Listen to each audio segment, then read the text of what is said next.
You are watching The End of History, a video essay series about Ridley and Tony Scott.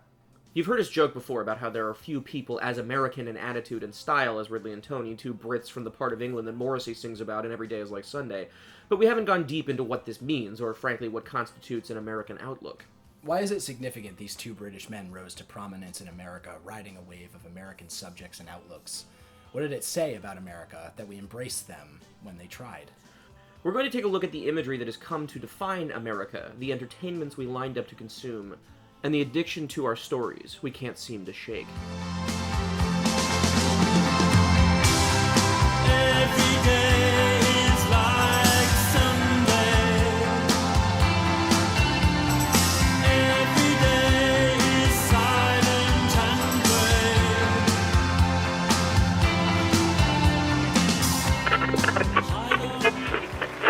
American girls and American guys will always stand up and salute. We'll always recognize when we see your glory flying.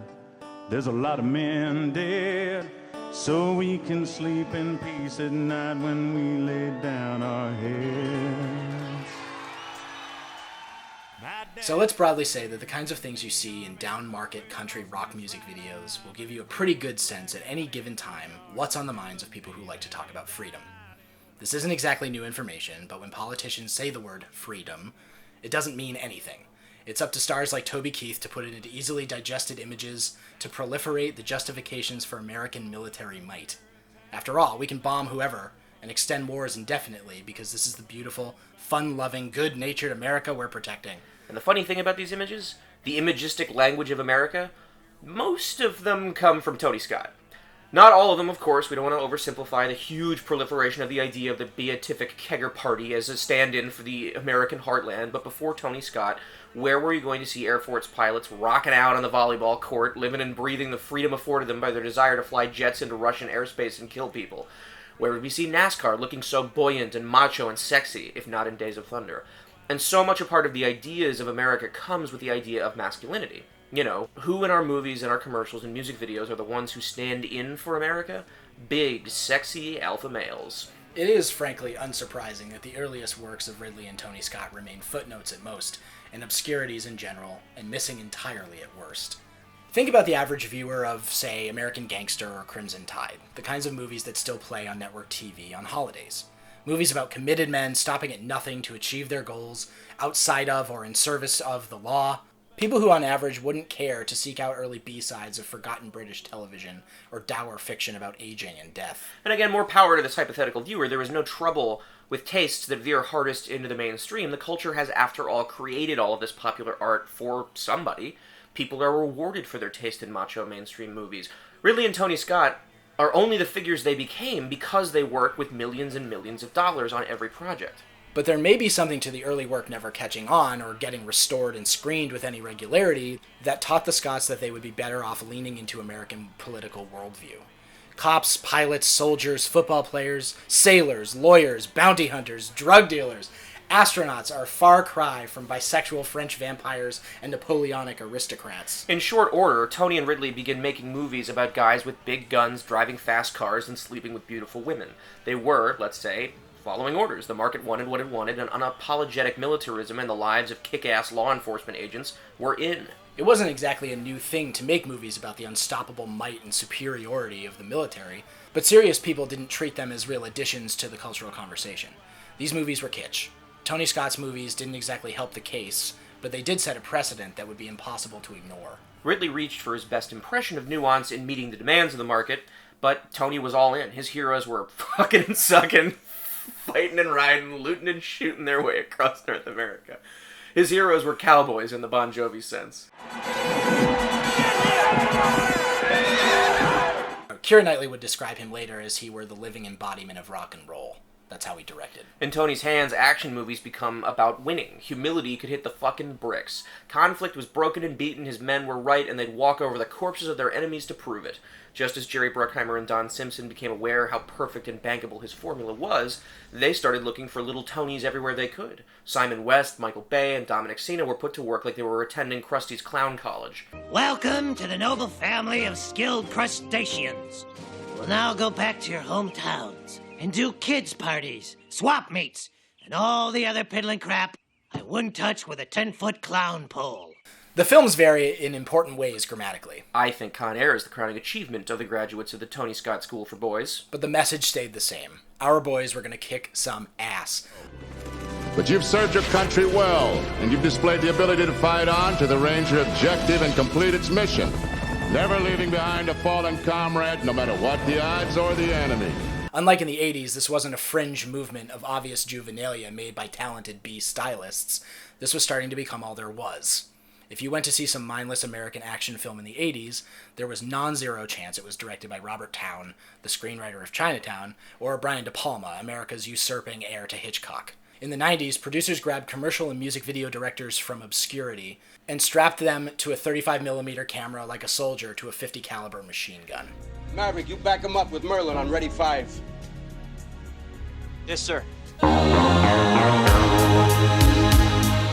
Unless this sound at all like an overgeneralization, Tony's films are about, in order, fighter pilots who learn to overcome their self-doubt, a cop with no need for self-doubt, a pilot who sleeps with the wrong woman, is left for dead, and then kills a lot of Mexican outlaws, race car drivers who overcome self-doubt, an ex-cop who outsmarts other cops and takes down a crooked gambling ring, an Elvis fan who overcomes self-doubt, conquers Hollywood, kills drug dealers, and marries a sex worker with a heart of gold, sailors who overcome self-doubt to stop the world from ending, a baseball player who overcomes self-doubt to save his son, spies who outsmart everyone, and a Subway employee who overcomes self-doubt. Perhaps most interesting of the pre-9/11 Tony films is Enemy of the State, in which the iconography, ideas, and main character from Francis Ford Coppola's The Conversation, the greatest film about the surveillance state, and brings them to the very start of the digital age.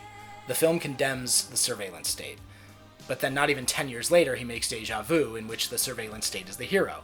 Without cameras that can track you anywhere, including back in time, Denzel Washington would never have been able to stop a terrorist attack. This was a storyline that could not have been better suited to the Bush administration's policies and human rights rollbacks post 9/11. The thing is, we don't necessarily believe that Tony Scott really cared one way or another about the state of democracy or whatever. Ridley Scott still talks about democracy in interviews, but Tony never really did. The movies are good because the images are good, and they have to be because they are attitudinal postures that are completely unsupportable otherwise, and cinema is a political tool, whether Scott believed it or not. The reality is that Tony's films sold the unbeatable American male's right to do anything he pleases. When Bay, West, Sena, et al. Followed in his footsteps, the same country music videos kept being put to use to sell the by any means necessary patriotism that so characterizes American media. While Tony was refashioning the blockbuster into gorgeous propaganda, Ridley was the guy with his foot on the brakes. He saw the whole picture, knew no victory was ever flawless and clean. That didn't stop him from making movies like G.I. Jane and Black Hawk Down, of course, but there was, for a time, something like reasonable doubt stitched into his movies, like a 51st star secretly sewn onto the American flag. If you squint, you can see it.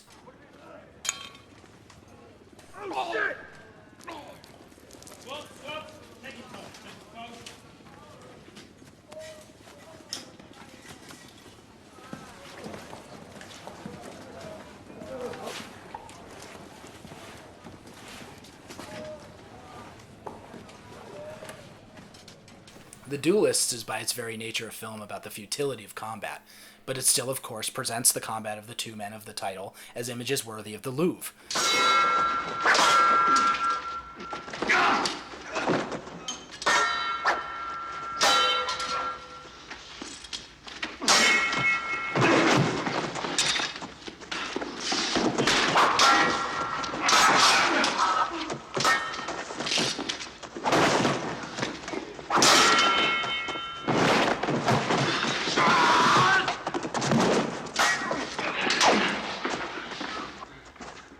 Alien and Blade Runner make for interesting entrees into the world stage of cinema because Ridley only fleetingly seems like the director who approved their messages in the next 2 decades.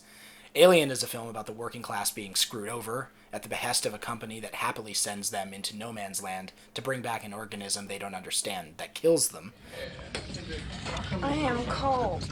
Still with us, Brett? Right. Yeah. Oh, I feel dead. Anybody ever tell you look dead, man? Oh, yeah, right. I just forgot something, man. Before we dock, I think we ought to discuss the bonus situation. Right. Brett and I, we think we we deserve full shares, right, baby? You see, Mr. Park and I feel that the bonus situation has never been on an equitable level. Well, you get what you contracted for like everybody else. And Blade Runner is a movie about an android paid to hunt and kill other androids before he realizes that his employers would have no trouble killing him if push came to shove. So why is he helping them? Remember that turn, because it basically happens to Ridley Scott. But first, cop heroes, both swaggering and self-loathing. Black Rain is released at the height of the technology and automobile escalations, and America's loathing of Japanese industriousness was at its highest point since probably the Second World War. Michael Douglas ends the film on good terms with his Japanese counterpart, but remember that reasonable doubt. The message is nevertheless, without the bullheaded American waving habeas corpus and trespassing and shooting who he wants, they never would have caught their man. I'm an observer. You tell Ohashi I'll report to him when he's ready to report to me. I'm a police officer just like you, detective. Bullshit, you're a suit. Go tell Ohashi one good hand job deserves another. Thelma and Louise has a stupendous time kind of tearing apart the iconography of America. Respectfully, but it also comes to the reasonable conclusion that this is a bad place for women, who'd be better off killing themselves than trying to live as equals to the men in their lives.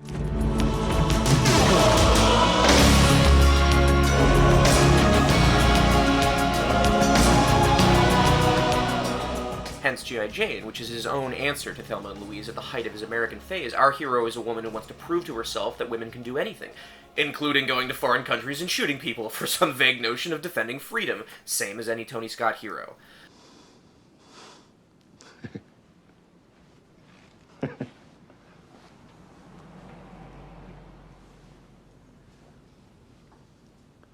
One standard.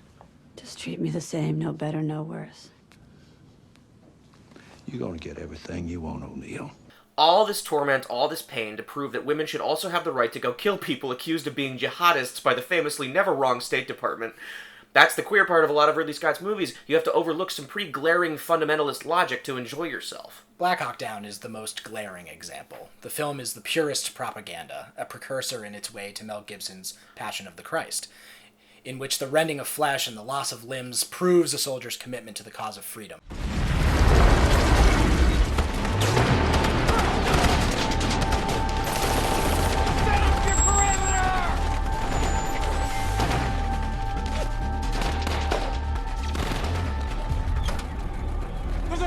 Rocket in him, sir! Out the calm down, goddammit! There's live orders now! Get out! Get out!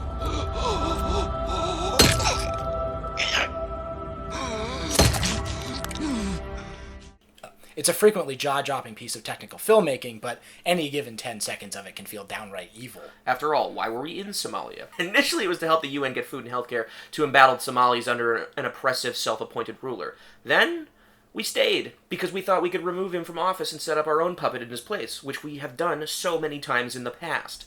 None of this makes it into the film, of course. There's lip service paid to how it's the higher-ups who got everyone killed, but the last word in the film is it's all worth it because the guy next to you needs help. He wouldn't need help if he weren't trying to topple foreign governments. All we can think about is the Colin Powell quote as he was gearing up to testify and lie before the UN in order to seek unilateral support of the Iraq War. This is from Bob Woodward's book, Plan of Attack, about the lead up to the war. No way on God's earth could he walk away at that point. It would have been an unthinkable act of disloyalty to the president, to Powell's own soldiers' code, to the United States military, and mostly, here we go, to the several 100,000 who would be going to war.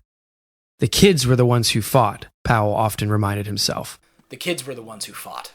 And then he made sure that they'd all die for no reason at all. It is about, and the film's optics couldn't be better, a group of skinhead soldiers sent into a lawless hellscape filled with nameless, bloodthirsty Somalians, who end up slaughtered by the thousands in pornographic displays of violence and firepower. The thing is, it is incidental at best, whether Ridley Scott believed in any part of the things he's depicting here. The point is, he was an English man working for American producers. He didn't have to think about it. He threw himself behind an idea and made the most persuasive version of this kind of movie he could have made, because that's what he did. Scott redefined how American movies showcase desert warfare, completely gave into the teary-eyed message about soldiers' honor, and to cap it all off, he ends the movie with a song by socialist Joe Strummer, a man with more anti-war and anti-government music under his belt than Bob Dylan. God bless America.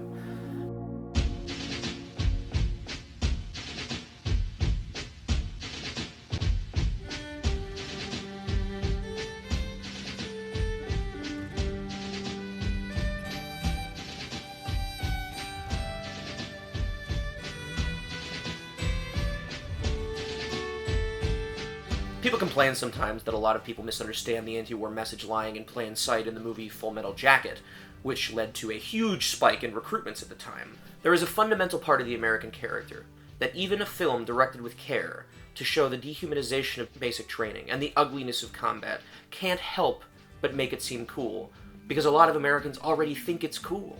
And frankly, Full Metal Jacket, which Sam Fuller once described as another goddamn recruitment picture, has nothing on Black Hawk Down, which opened just after 9/11, but we'll get into that a little more later. In hindsight, it makes 1492 make a little more sense. Even so, we still some days cannot get over the fact that when it was time to make a movie about Columbus, about the mythic discovery of America, they hired Sir Ridley Scott, England's Rose. The story of Columbus is taught to kids in public schools to this day, even though it's a completely bullshit myth, handily picked apart by credible historians over and over and over again. But then again, we just lived through a culture war skirmish about the demolition of statues of slave owners and the Confederate generals who fought on their behalf. An intrinsic part of accepting the new images of what freedom buys us, the country music video, means forgetting what we did to get here. Reducing American identity in our images to barbecues and six-packs is much to the point. Looking back and asking why we had all these slave owner statues littering the South means complicating the nice images of the present. What does it matter how we got here? Are you saying this party we're having now is un-American? Our old heroes, the men who rent a path of bloody footprints across the continent, are now too important to our national identity. And Scott, agreeing to make a movie where Christopher Columbus is a misunderstood visionary, basically turning the story of Columbus into the story of Ridley Scott, was doing America a favor it could only repay to the tune of hundreds of millions of dollars, which it did a few years later. When he made a movie about preserving Rome, a brutal slave state famous for laying waste to huge swaths of the globe for sport. Why? Because the version of Rome in the popular American and English imagination is as a mirror image of their best qualities.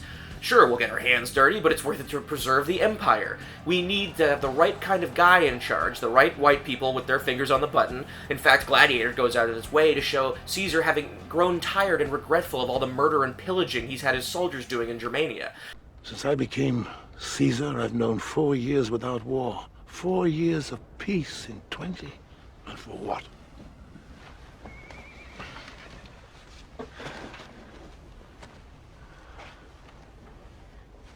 I brought the sword.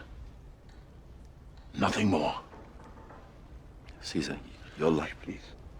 Please don't call me that. But by putting a handsome, betrayed white man with a vendetta at the center, it's so much easier for the audience to get on board with the mission of getting the good Rome back. Make it a revenge movie and audiences don't care whose side you're fighting for. There are bad faith operators, of course there are. Pretenders and dilettantes, but there are, and this is important, enough people who believe in law and order that it's still an idea that should be preserved above all else.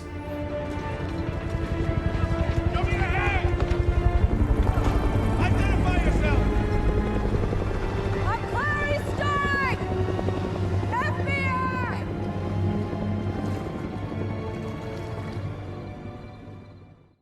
After all, crime doesn't pay. Ridley Scott, as a commercial director, is the smartest man that ever lived. For decades, all of his films had happy endings, even if everything that happens is beyond tragedy, implicitly and explicitly. You leave the theater feeling upbeat, even if you did just watch something close to genocide take place. This all changes after Tony's passing. Tony's final film is his great working-class ballad. A group of blue-collar allies band together to stop a machine with no human operator from destroying a city. It's like a Woody Guthrie song, if Woody Guthrie had lived to see the inside of a Hooters. We never got to see where Tony's political leanings would have taken him, which is still a crying shame. Tony's death also changed Ridley's outcome on a number of things. 1492 wasn't the first of Ridley's films about the nightmarish futility of colonialism, but it is quite obviously the most pronounced. For a long time, he'd show colonizers the beatdown of a lifetime, but he'd always let them go home, lesson having been learned. That changed after 2010. Like the hero in Blade Runner, he has his awakening. Suddenly, his conquering heroes were getting slaughtered wholesale before they could get but a few steps off the boat.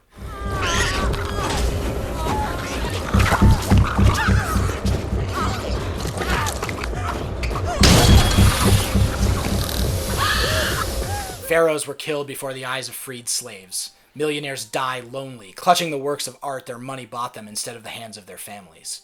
Capitalists are buried as their fortunes are stolen out from under them. Kings watch rapists kill each other for sport.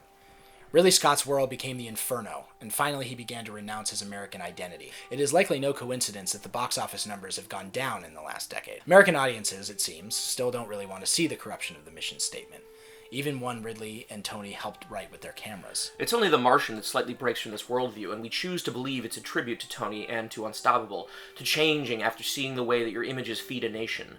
People banding together to save a life in a godless universe. There isn't much reason to hope that narrative will find purchase in America. After all, we so often choose to forget the realities of living in this country in favor of allowing the images of the country, of freedom, in our television and movies to take the place of the real. It perhaps mattered less when we weren't actively at war, though America's always at war with someone, but Ridley Scott seems to have taken to heart the ideas in Unstoppable, that there is no uncomplicated image of war. The stories we should be telling at the budget level of a Ridley Scott are the ones he tells now. It's one thing to rail against the idea of divisions, but Scott doesn't really do that either. He shows what happens when the wrong people are in power. When bastards control everything, everyone suffers, nobody wins. We have to acknowledge the blighted power structures that have been maintained for thousands of years before we can change them. It's trying and failing valiantly to get the image supply chain to run backwards. Desire from the people, images of suffering from artists, all that's missing are words and work from the political and pundit class. To see the brothers, men who made some of the most proliferated and popular images of warfare and mayhem, make movies centered around collective action for a common good after the W. Bush years, maybe it isn't a reason to hope, but it was a reason to smile, just for a minute. It won't be enough to change anything, but it's better than nothing, and it's certainly better than the alternative.